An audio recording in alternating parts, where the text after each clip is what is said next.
మేము చేసే వీడియోస్ మీ మొబైల్కి నోటిఫికేషన్గా రావాలంటే సబ్స్క్రైబ్ చేసుకుని పక్కనే ఉన్న బెల్ ఐకాన్ని కూడా యాక్టివేట్ చేసుకోండి. మనిషికి తుమ్ములు, ఆవులింతలు రావడం సహజం. ఒకరు ఆవులించగానే ఖచ్చితంగా ఆవులింత మరొకరికి వస్తుంది. ఇదే ఆవులింతలో ఉన్న మ్యాజిక్. అయితే దీని వెనుకున్న లాజిక్ను మాత్రం మన సైంటిస్టులు ఇంకా కనుక్కోలేకపోయారు. ఈ ఆవులింతపై ఇంకా ప్రయోగాలు జరుగుతూనే ఉన్నాయి. అయితే వైద్యులు చెప్తున్న దాని ప్రకారం శరీరం అలసటకు లోనైనప్పుడు ఈ ఆవులింతలు వస్తాయట. ఆవులింతలు అంటువ్యాధి రకానికి చెందినవి కాకపోయినా ప్రతిస్పందనల రకానికి చెందిన ఆరోగ్యకరమైన చర్య అని చెప్తారు.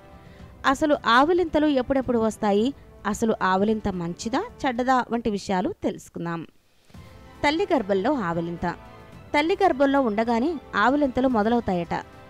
11 వారాల వయస్సున్న గర్భస్థ శిశువు కూడా ఆవులిస్తుందని అధ్యయనాలు చెప్తున్నాయి. దీన్ని బట్టి చూస్తుంటే భూమి మీదకు రాకముందే ఆవులింత మనకు దగ్గరవుతుందన్నమాట. శరీరాన్ని రిఫ్రెష్ చేసేందుకు, నిద్ర ముంచుకు వస్తుందని తెలపడమే కాదు, నిద్రలో ఉన్న శరీరాన్ని రిఫ్రెష్ చేసేందుకు కూడా ఆవులింత వస్తుందట.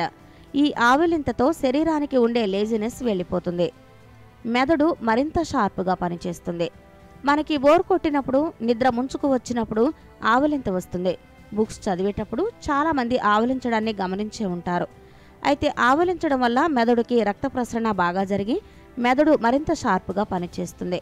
మనకు ఎక్కువ ఆవులింతలు వస్తున్నాయంటే దానర్థం మెదడు తనని తాను యాక్టివ్గా ఉంచుకోవడానికి ప్రయత్నిస్తుందని అర్థం. ఆవులింత ఎంతసేపు ఉంటుంది?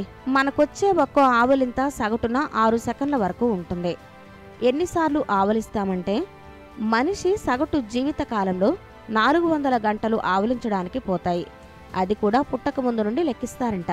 అంటే జీవితకాలంలో 16 నుండి 17 రోజులు ఆవులింతలకే పోతాయన్నమాట.